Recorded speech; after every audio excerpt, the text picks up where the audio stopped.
Okay, everyone, grab your pumpkin spice lattes because we're going deep on Halloween. Ooh, spooky. Yeah, it's that time of year again.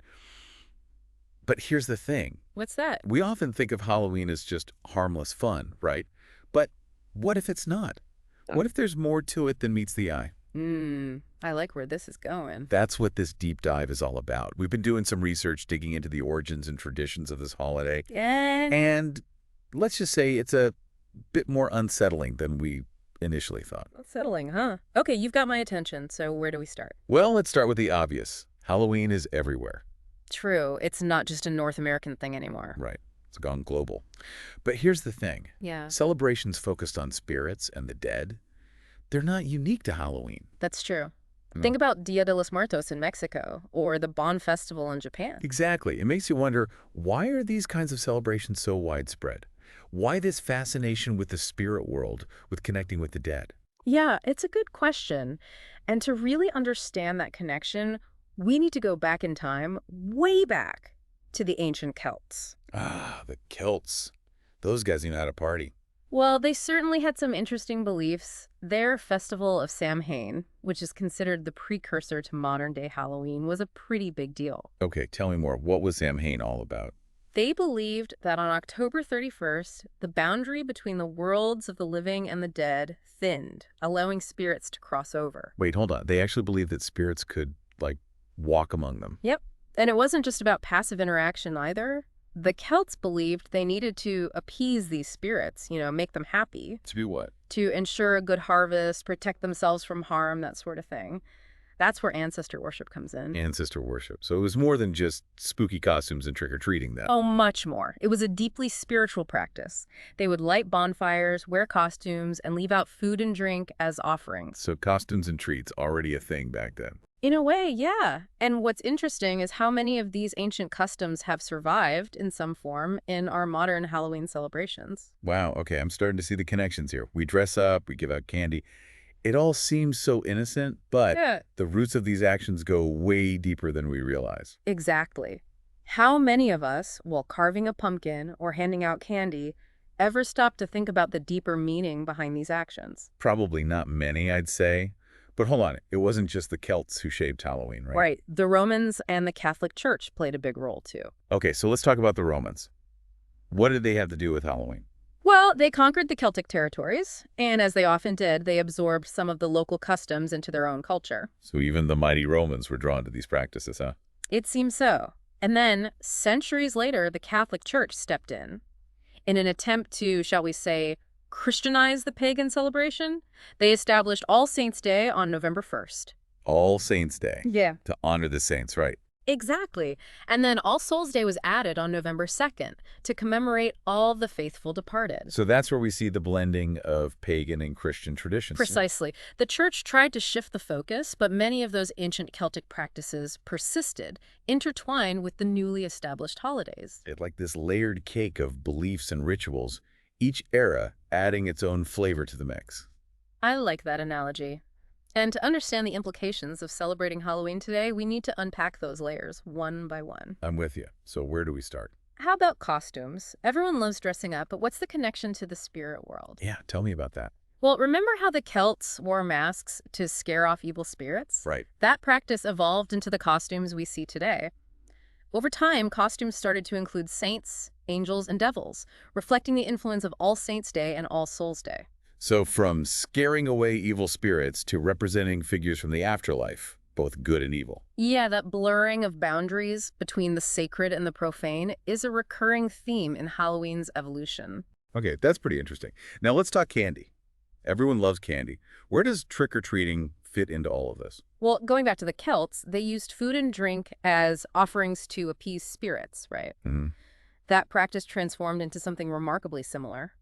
The church encouraged people to go door to door on All Hallows Eve, asking for food in exchange for prayers for the dead. Wow, so from appeasing spirits to demanding candy from our neighbors. That's quite a shift. It really is. It makes you wonder, are we truly celebrating something innocent and fun? Or are we unknowingly perpetuating a ritual with potentially darker roots? Good question. And what about pumpkins? I always thought they were just a fun decoration. Well, you might be surprised to learn that the tradition actually started with carved turnips, not pumpkins. Yeah. And they were meant to ward off evil spirits. Turnips. Seriously. Yep. But there's more to it than that. Some believe the candle inside the turnip, and later the pumpkin, represented a soul trapped in purgatory. Okay, that's getting a little creepy.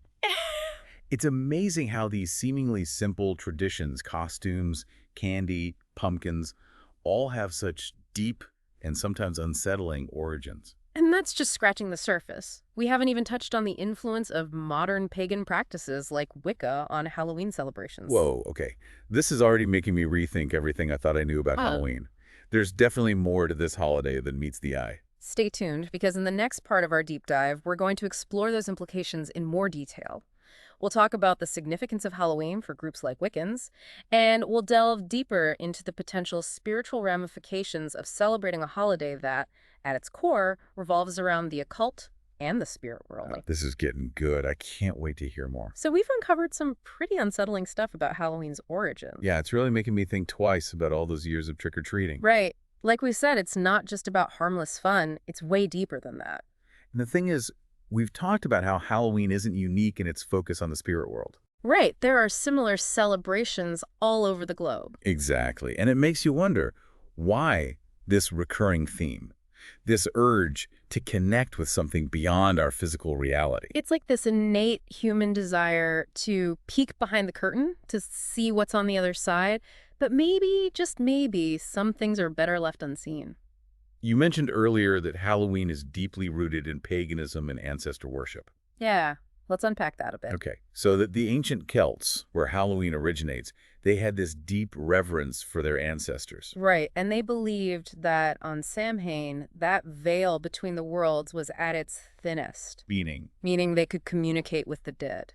So it wasn't just about remembering those who had passed away. Not really. It was more about actively engaging with them, seeking their guidance, and, keeping them happy. Keeping them happy, meaning. Appease them, offer them things, kind of keep them on their good side. That's kind of creepy when you think about it. It is, right.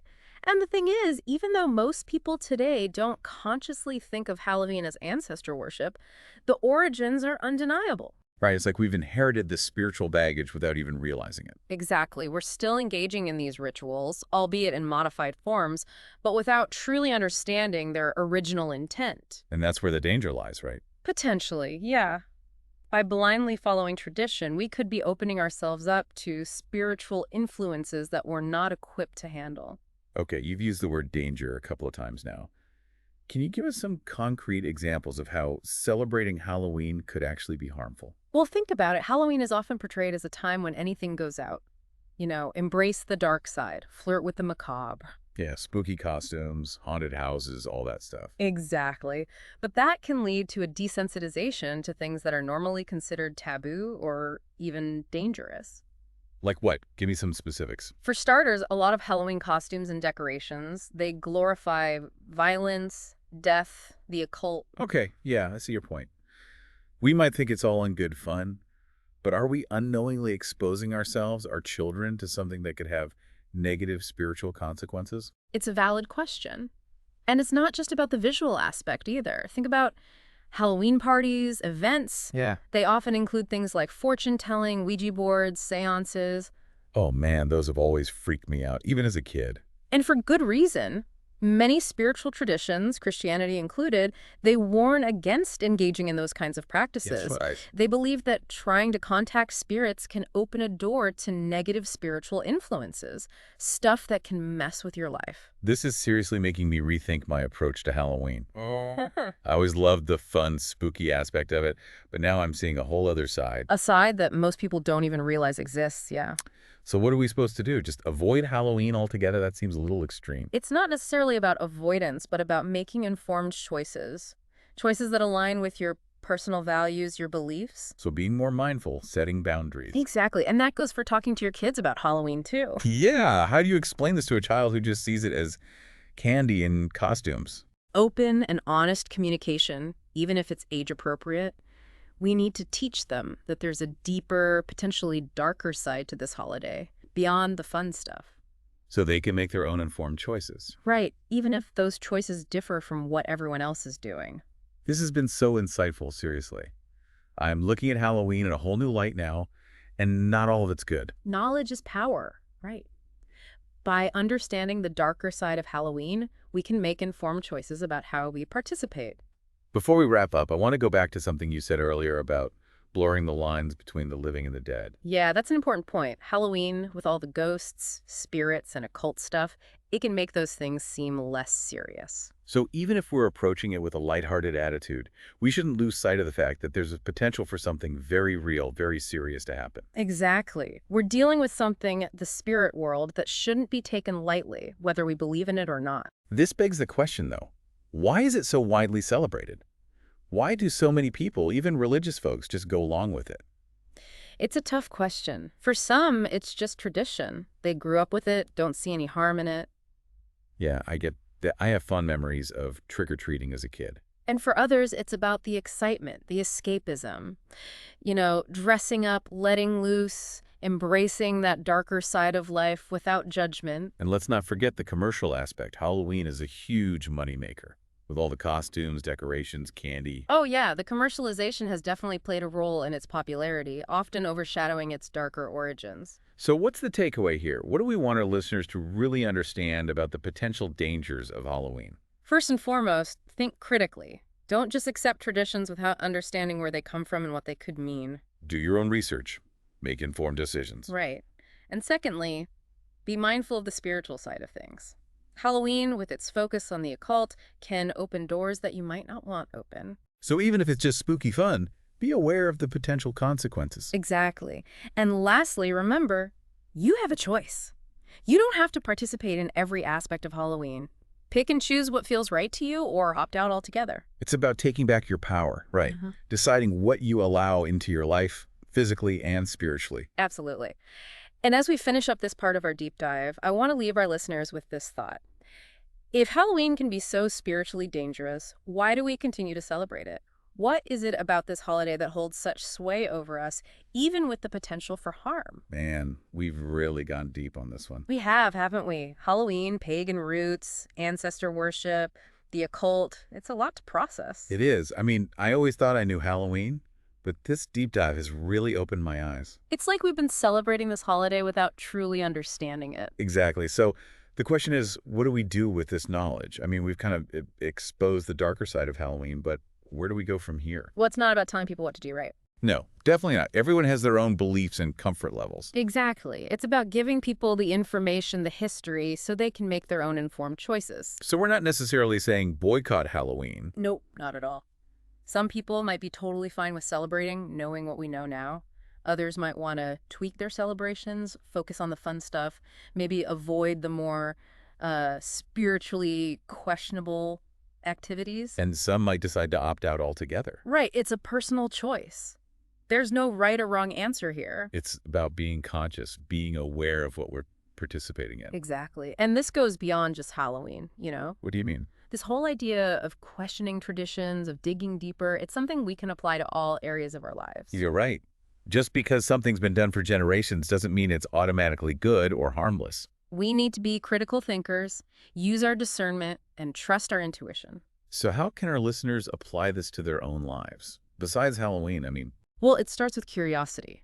Ask questions. Don't just accept things at face value. Do your research right. Yeah, and don't be afraid to go against the grain. If something doesn't feel right, don't do it, even if everyone else is. It's about being true to yourself, to your values. Exactly, and that's a powerful thing. So as we wrap up this deep dive on Halloween, I want to leave our listeners with this thought. Don't be afraid to be different. If you don't celebrate, or if you celebrate differently, that's okay. You do you. I love that. And to our listeners, we hope this has given you a new perspective on Halloween and encouraged you to think critically about all the traditions you choose to embrace in your life. And if you're hungry for more deep dives into fascinating and sometimes spooky topics, make sure to subscribe to our channel. We've got a whole library of episodes waiting for you. Thanks for joining us on this journey, and until next time, stay curious.